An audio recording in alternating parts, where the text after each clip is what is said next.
Hey everyone, you're watching News Insights.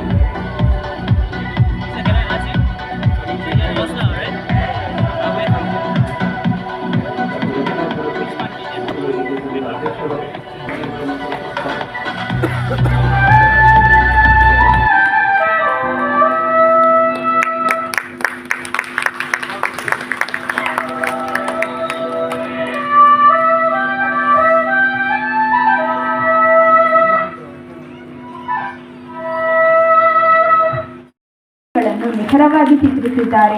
ಅವರ ಸಾಧನೆಗೆ ಸಾಕ್ಷಿಯಾಗಿರುವ ಪದಕಗಳು, ಪ್ರಶಸ್ತಿಗಳು ಅನೇಕ.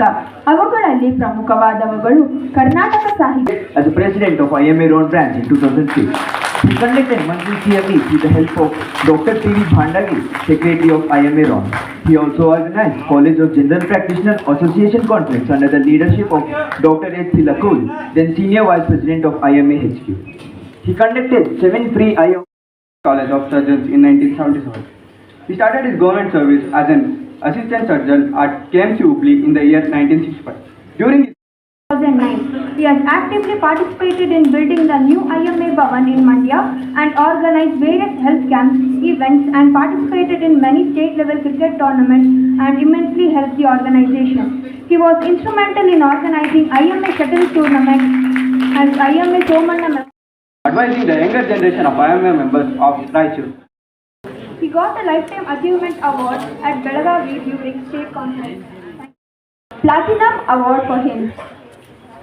Apart from being an extraordinary doctor, he has studies for several companies since 1991. He has also conducted several national and international clinical meetings and postpartum hemorrhage without tertiary support. She also provided affordable maternity packages, making institutional deliveries financially viable for economical weaker sex rights and school health programs focusing on adolescent girls and reproductive hygiene. And she is also acknowledged.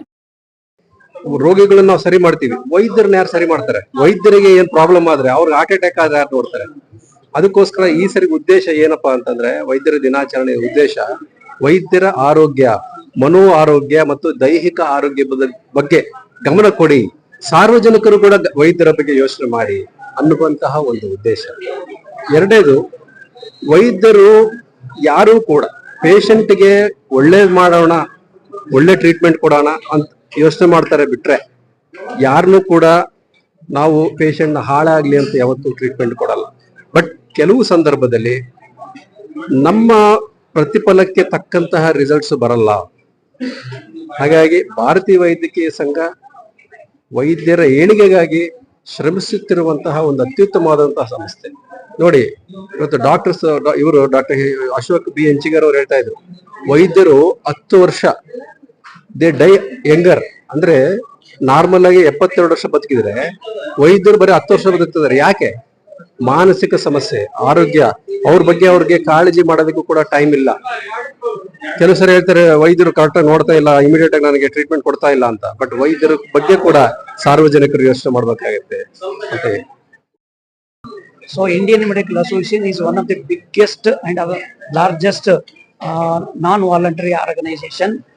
It is non-governmental organization. It is having nearly 3.5 to 4 lakhs throughout India. In Karnataka, it is 1,40,000 in Karnataka with KMC registration. But in IMA, we have got 31,000 members. So every year, that is on the day of July 1st, in the memory of Dr. B.C. Roy, whose birth date and as well as death date coincides with July 1st. So on this day, so actually we are going to honor in the name of B.C. Roy, our eminent persons who have worked in medical, social and even in literature work also in that one. So nearly in today we have felicitated 14 members among our members. So this is chairman public health IMA KSB. ಇವತ್ತಿನ ದಿನ ದೇಶದಾದ್ಯಂತ ಇವತ್ತು ರಾಷ್ಟ್ರೀಯ ವೈದ್ಯರ ದಿನಾಚರಣೆಯನ್ನು ನಾವು ಇವತ್ತಿನ ದಿನ ಆಚರಣೆ ಮಾಡ್ತಾ ಇದ್ದೀವಿ. ಸುಮಾರು 13ಕ್ಕೂ ಹೆಚ್ಚು ವೈದ್ಯರನ್ನ ಕರ್ನಾಟಕ ರಾಜ್ಯದ ಎಲ್ಲ ಜಿಲ್ಲೆಗಳನ್ನ ಒಳಗೊಂಡು ವಿವಿಧ ರೀತಿಯ MBBS ಆಗಿರ್ತಕ್ಕಂಥ ಎಲ್ಲ ಅಲೋಪತಿಕ್ ಡಾಕ್ಟರ್ಸ್ ಗಳನ್ನ ಇವತ್ತು ನಾವು ಸನ್ಮಾನ ಮಾಡ್ತಿದ್ವಿ. ಇವತ್ತು ನಿಜವಾಗಿ ಯಾಕಂತಂದ್ರೆ ವೈದ್ಯರ ದಿನ ಅಂದ್ರೆ ನಾವು ವೈದ್ಯರನ್ನ ಸ್ಮರಿಸುವ ದಿನ. ಇವತ್ತು ವೈದ್ಯರು ಈಗಾಗಲೇ ಹೇಳಿದ ಹಾಗೆ ವೈದ್ಯರ ಆಯಸ್ಸು ಸುಮಾರು 10 ವರ್ಷಕ್ಕಿಂತ ಕಡಿಮೆ ಆಗ್ತಾ ಇದೆ ಅಂತ ಹೇಳ್ತಾ ಇದ್ದಾರೆ. ಯಾಕಪ್ಪ ಅಂದ್ರೆ ಅವರಿಗೆ ತನ್ನದೇ ಆದಂತ ಸ್ಟ್ರೆಸ್ ಆಗಿದೆ ಮತ್ತು ಅವರಿಗೂ ಕೂಡ ಎಲ್ಲರಂತೆ ವೈದ್ಯಕೀಯ ಜೀವನದಲ್ಲಿ ಅನೇಕ ಸ್ಟ್ರೆಸ್ ಮತ್ತು ಆರೋಗ್ಯದ ಕಾಯಿಲೆಗಳು ಉಂಟಾಗಿ ತಮ್ಮ ತಾವೇ ನೋಡ್ಕೊಳ್ಳದೆ ಇವತ್ತು ಬಳಲ್ತಾ ಇದ್ದಾರೆ. ಸೊ ಅಂತ ಅನೇಕ ಸಮಸ್ಯೆಗಳು ಇವತ್ತು ಆರೋಗ್ಯ ದೃಷ್ಟಿಯಲ್ಲಿ ಆರೋಗ್ಯದ ಕ್ಷೇತ್ರದಲ್ಲಿ ಇವತ್ತು ವೈದ್ಯಕೀಯ ಸೇವೆಯನ್ನು ಸಲ್ಲಿಸುವಾಗ ಬರ್ತಾ ಇದ್ದಾವೆ. ಈಗ ತಾನೇ ಹೇಳಿದ್ರು KPMA ಆಕ್ಟ್ ಅಂದ್ರೇನು, ಇವತ್ತು ಸಣ್ಣ ಮತ್ತು ಮಧ್ಯಮ ಆಸ್ಪತ್ರೆಗಳಿಗೆ 15 ಮೀಟರ್ ಗಿಂತ ಹೆಚ್ಚಾಗಿರ್ತಕ್ಕಂಥ ಬಿಲ್ಡಿಂಗ್ ಅಲ್ಲಿ ಪರ್ಮಿಷನ್ ಕೊಡ್ತಾ ಇಲ್ಲ. ಯಾಕಂದ್ರೆ ಫೈರ್ ಸೇಫ್ಟಿ ಸಲುವಾಗಿ, ಈ ಫೈರ್ ಸೇಫ್ಟಿ ಸಲುವಾಗಿ ನಾವು ಸರ್ವಿಸ್ ಮಾಡಬೇಕು. ಸೊ ಹೀಗಾಗಿ ನಾವು ಈಗಾಗಲೇ ಹೆಲ್ತ್ ಮಿನಿಸ್ಟರ್ ಮಾನ್ಯ ಗುಂಡೂರಾವ್ ಅವರಿಗೆ ನಾವು ಮನವಿಯನ್ನು ಮಾಡ್ಕೊಂಡಿದ್ವಿ. ಇದನ್ನ 21 ಮೀಟರ್ಗೆ ಹೆಚ್ಚಿಗೆ ಮಾಡಿದ್ರೆ, ಅಂದ್ರೆ ಫೈರ್ ಸೇಫ್ಟಿಯನ್ನ ರೂಲ್ಸ್ ಅನ್ನ ನಾರ್ಮ್ ಗಳನ್ನ ಹೆಚ್ಚಿಗೆ ಮಾಡಿದ್ರೆ ನಾವು ವೈದ್ಯಕೀಯ ಕ್ಷೇತ್ರದಲ್ಲಿ ಸೇವೆಯನ್ನು ಕೊಡ್ಲಿಕ್ಕಾಗಿ ಸಣ್ಣ ಗಾತ್ರದ ಆಸ್ಪತ್ರೆಗಳನ್ನ ಕಟ್ಟಿಸ್ಲಿಕ್ಕೆ ಮತ್ತು ಆ ಬಿಲ್ಡಿಂಗ್ ಅನ್ನು 21 ಮೀಟರ್ ಒಳಗಡೆ ನಾವು ಇದು ಮಾಡ್ಲಿಕ್ಕೆ ಸಾಧ್ಯ ಆಗ್ತದೆ ಹೇಳಿ. ಮತ್ತು ಈಗ ಗೌರ್ಮೆಂಟ್ KPMA ಏನ್ ಹೇಳ್ತದೆ ಅಂದ್ರೆ, ಈ ಫೈರ್ ಸೇಫ್ಟಿ ಸಲುವಾಗಿ 4 ಮೀಟರ್ ಅಥವಾ 5 ಮೀಟರ್ ಔಟ್ಸೈಡ್ ಒಂದು ಗಾಡಿ ಹೋಗ್ಲಿಕ್ಕೆ ಫೈರ್ ಅನ್ನ ಸೇಫ್ಟಿ ಸಲುವಾಗಿ ಮಾಡ್ತಾ ಇದ್ದಾರೆ ಅಂತ ಹೇಳಿದ್ರು. ಸೊ ಇವೆಲ್ಲ ಸೇಫ್ಟಿಗಾಗಿ ನಾವು ಮಾನ್ಯ ಆರೋಗ್ಯ ಮಂತ್ರಿಗಾಗಿ ಮನವಿಯನ್ನು ಸಲ್ಲಿಸಿದ್ವಿ. Public health IMA KSB